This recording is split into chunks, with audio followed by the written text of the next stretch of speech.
Then in sport, we're also going to take a look at the UEFA Champions League. Of course, it makes a return tonight. Talking about match day 2 in the UEFA Champions League, we're going to take a look at some interesting fixtures tonight. So it promises to be an exciting one. I will urge you to sit tight as we're ready, of course, to unravel all that you need to know revolving around the beautiful water sports. Take a short break. When we'll come back from the break, I'll take you 360 around the beautiful water sports. Stay with us and be right back.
welcome back to Sports Extraordinary on Atlantic Television Network. Of course, I'm not alone on the independent edition of Sport Extraordinary. I have with me Emmanuel Michael. Good evening to you and welcome to the show. Yeah, it's a beautiful independent evening to you, Kingsley, and good evening to our viewers out there. Always a delightful moment talking sport, especially when we are celebrating our 61st anniversary. It means we should be giants in everything we do, even in sports as well. I don't know what you make of it. Since 1960, are you satisfied with the achievements of Nigeria in terms of sports? Honestly speaking, Kingsley, I think I would say boldly that I'm not that satisfied in the areas of sport. A man of 64 years, I mean, you have accomplished a lot in your life, even given birth, and you have grandchildren. You have to be doing better compared to what we are doing already in the areas of sport. I think for me, I must be frank with you, I'm quite disappointed with the achievement or the strides of Nigeria so far in 64 years in terms of sport. Let's take it bit by bit, starting from the areas of maybe boxing. Because boxing used to be one of our major stay when you talk about can go for us and deliver when the need arises. We don't have a featherweight category, not yet made it to the big stage out there. Now, let's head down to possibly wrestling, where it is another area of strength. You may say, yeah, in Africa, you may say that we've done a little bit better in terms of wrestling in Africa, because Nigeria currently, we are the second best wrestlers in the whole of Africa as it is. But then, looking at it down the line, have we actually achieved anything tangible in the areas of wrestling? Of course, maybe one or two names will possibly come to your mind.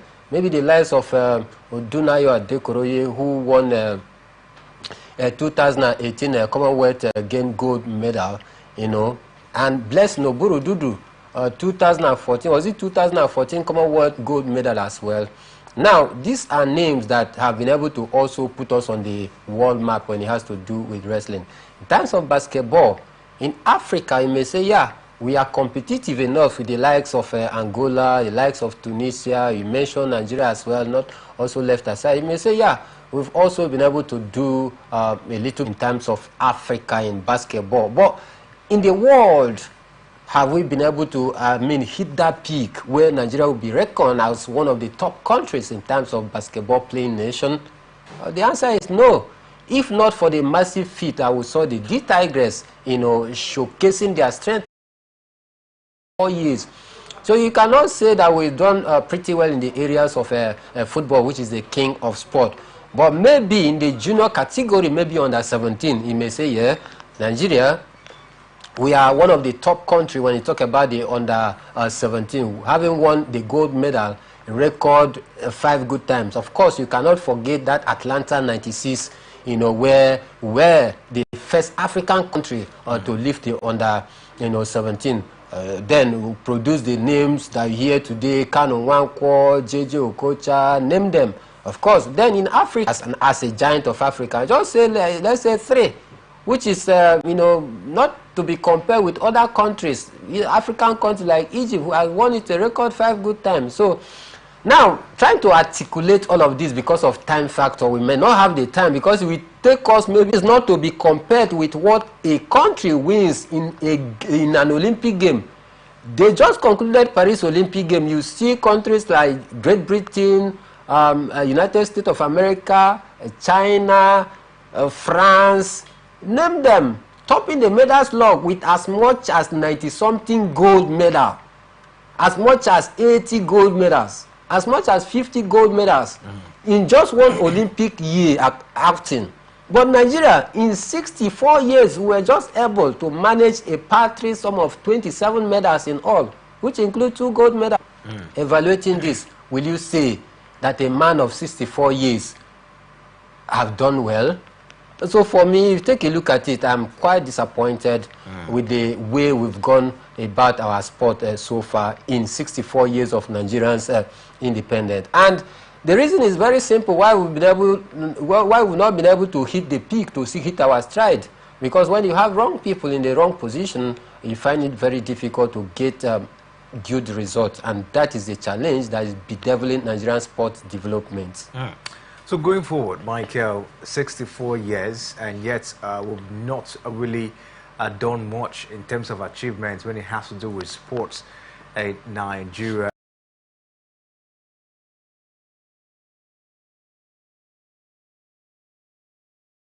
Going forward, what do you think should be done? A change of mind. There is need for us to have a holistic approach to the way we do things. You know, first, we must be able to put the square peg in a square hole. Put the right people in the right place, in the right position.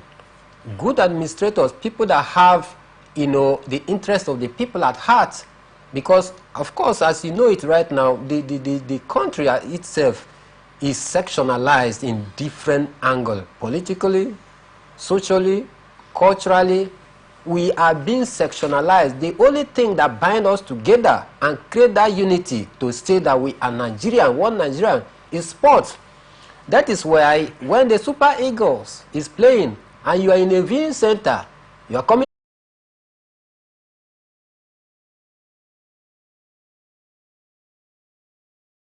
What I'm trying to say is that a sport is the only uniting factor that can bind us together.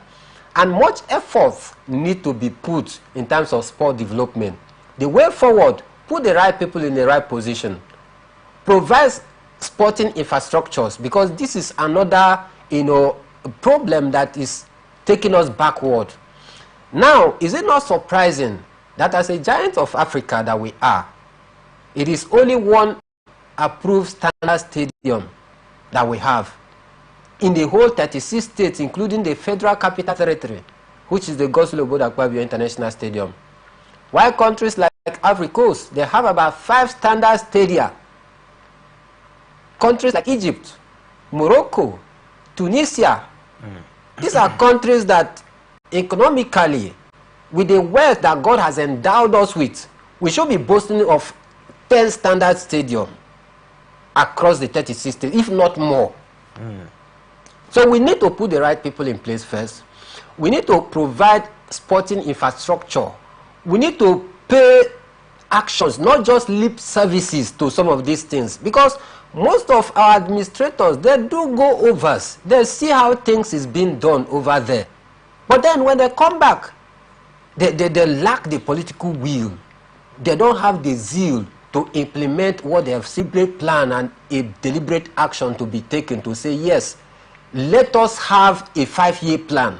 Let us have an 8-year plan. In the period, within this period of 5 to 8 years, we are going back to the base, which is the grassroots. Let us start catching them young, right from the local government level down to the world. Then you cut it across to the state. And that is the only way we can improve. If not, we will continue to round a circle each year that goes by without achieving any positive result. So for me, in as much as we are celebrating our Independence Day, I'm very, very happy, but then also sad, because the things that were supposed to, you know, make us that giant that we claim to be, we are not paying a due diligence to carry out those things properly so as to help us. Because sport is one of the highest employer of labor. Come to think of it, if we have the proper facilities on ground, there are so many people that you will pull off the street. In fact, at 64, we should monetize sports in the country. That is it. But it's contrary to what we see. That is why even sport like maybe taekwondo, wrestling, we find it difficult to attract sponsors. Is that what it should be? In this part of the country, we see sport. Even the football itself. The football is the most popular sport in the country. We still find it difficult to attract sponsors. So, to making it more like a business-oriented activity, we prioritize it as this is a money-making venture. I tell you, then you begin to see the potentials that Nigeria have, because indeed we have the talent. Not that we don't have the talent. It's maladministration that is what is actually killing the growth and development of sport in the country. The big names you hear representing other countries today, most of them trace their roots. They are Nigerians. The Anthony Joshua you hear today, even Daniel Dubois, he is a Nigerian. So many people don't even know. But today they are representing Britain. Yeah. The likes of in Israel, Adesanya, in the octagon, name them. I can mention, but then, what is that thing that is serving as a clog in the wheel of progress for Nigerian sport development after 64 years? Maladministration. Until we have a change of heart before we can advance forward and claim our rightful place in the echelon of sport, assemblage, when the world assemble and say, okay, let us begin to segment the nations that have shown their prowess over the years in terms of sport. Nigeria can also come out boldly and say, yes, we are. And we have a tangible substance, evidence of what to prove to the world that indeed we are in the giant of Africa, the most populous nation. Yet we have much, but we are suffering just because we have the wrong people in the position of authority. Like I said, until there is a surgery of the mind, we will continue to suffer this. All right, we hope there will be a proper surgery in the mind of Nigeria for we to see progress, improvement in sports down here. I tell you, 64 years, will really achieve much? That's the big question, especially when it has to do with sports. Keep our fingers crossed, and we hope that the President Sport Minister John Waneno Michael will take us to the next level. This next level, I mean, it's becoming more like a cliche these days. We keep talking about next level without actually trying to fathom out the real truth that is behind that word, next level. Are we moving to next level where you are not ready, to move? You are just moving with next level by just saying the word. We can't move that way. But then, let us just trust in the capacity and the leadership of the sport minister talking about Senator John Waneno to do the needful. I think the man, if you take a look at his body language as he came into office, he has shown that indeed he has a very good heart and a lion heart ready to work. And that is why he's been taking out his time. In fact, during the first 6 months that he came into office, he was just very busy trying to organize the different sporting units to ensure that there is peace and harmony, because you cannot achieve a positive result in a midst where there is rancor, rift, and acrimony. So first, he came in trying to unify all sporting units, trying to bring them in one roundtable discussion, let them chat a way forward. So I believe if all support is given to him, I believe maybe after this tenure elapse, we are going to see positive changes in the area of sports. All right, let's see how it goes. We hope to see positive changes going forward in sports down here in Nigeria. So that's how it is, as it has to do with sports in Nigeria. 64 years, and of course we hope that we'll continue to achieve something huge going forward. We'll take a break now. When we come back from the break, we'll be joined by Coach Marcelo Ayawo, who is also one man who knows more about sports down here in Nigeria. Stay with us, we'll be right back.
welcome back to Sports Extraordinary on Atlantic Television Network. It is an Independence edition of the show, and of course, we're taking a look at the progress of Nigeria in sports in 64 years as it stands. We told you, of course, we'll be joined by Coach Marcelo Anyao.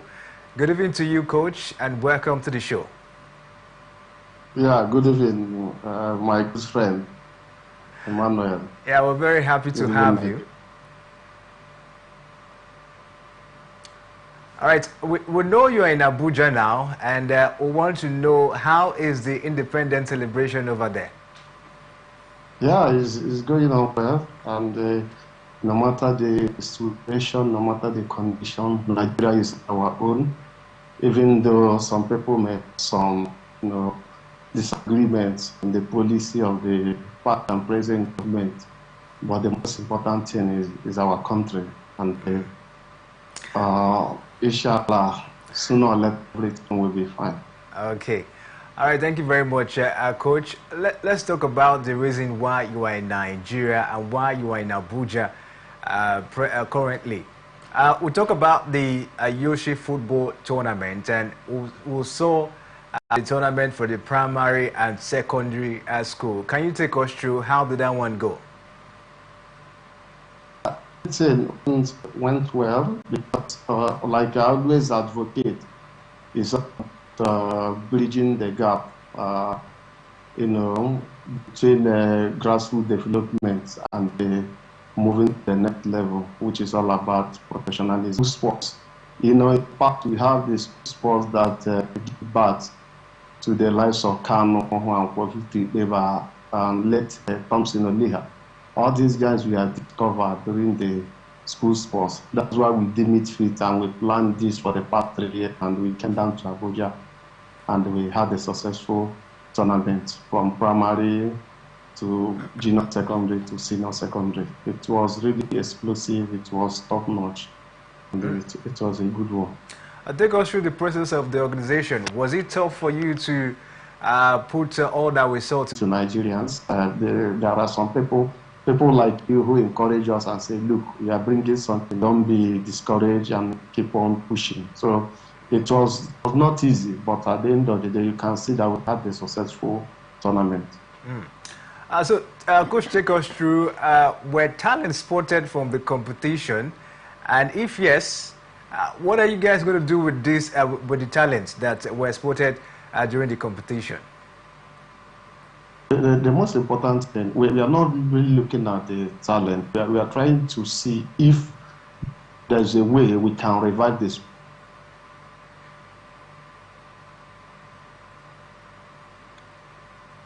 Yeah, you know that we have to revive this. And with the spotted song,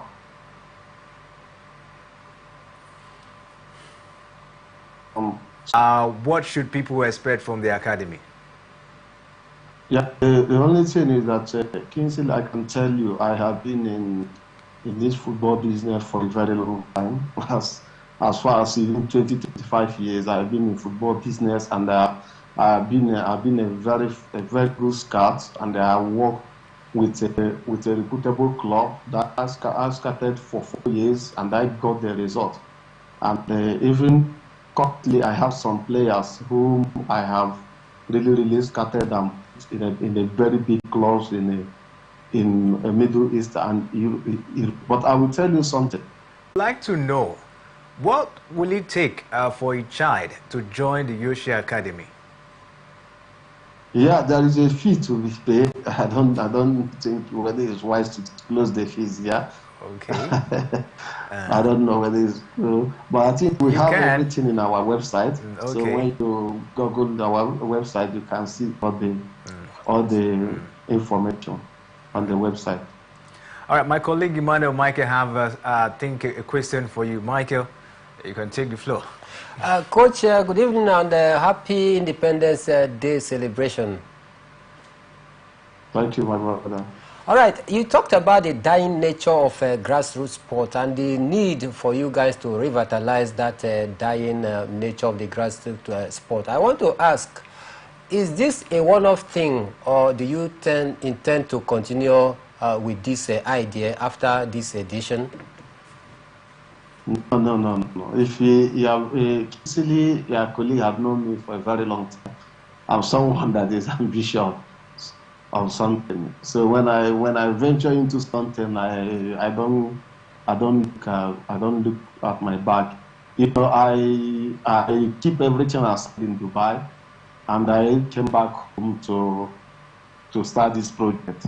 And if we it will interest you to know that we are getting green light from some spirited individuals, from organization, and from some. So we are taking our time to make it like a very, very long time project where we can have a school league that we run for a very long time. Then we have to revive the school sports. This is something we will do, and we are going to do it. It's not like something that we just procrastinate at it. In order to also upgrade their coaching idea or CV? Yeah, this is one of the objectives. One of the objectives of this project is to, like I mentioned earlier, it's going to be a world-class coaching. In that case, we're going to have a lot of local coaches whom we are going to work together with. We are going to tell the integrity of the whole team. We are going to understand the pitches in the football, which do teach them. So there's no way we can do this without the local coaches. The local coaches will work with us, and we are going to even get some tutors outside the country who will come at occasionally to come and give these coaches refresher courses and to vie for one of these strategic positions again? my objective now is to revive the sports, create pathway for the kids, and get back Nigeria to where they used to be those days. In those days, they used to scout players from the school, from the secondary school, from the primary school. So this is my objective. From now, it's not all about vying for presidency of NFF or looking for national team coach. Maybe some people might think that what we are doing, maybe I'm doing it because I want people to recognize me, to give me opportunity. No, no, no, no, no. Is out of that. What we are doing now is to get. In fact, I can tell you, I have been in Dubai for 11 years. I have coached players from more than 100 nationalities.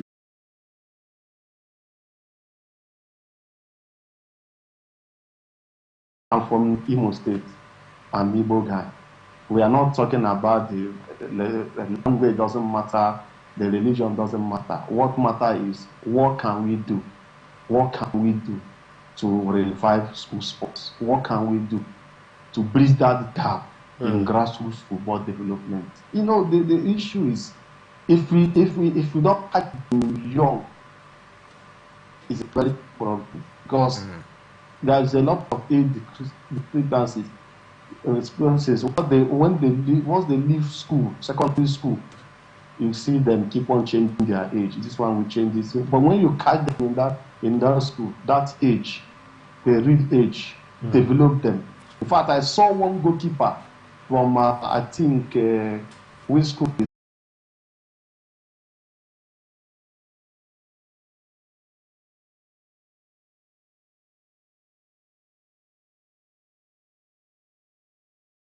I'm using this opportunity to call government to, if government can grant this to even grant to start building infrastructure. Once we get infrastructure, then other things will be added onto it. So far, I'm not really satisfied on 64 years of our sports development, but I'm satisfied with some people who has two step and the great country. Right, can you hear me? Hello, coach, can you hear me? Tell you.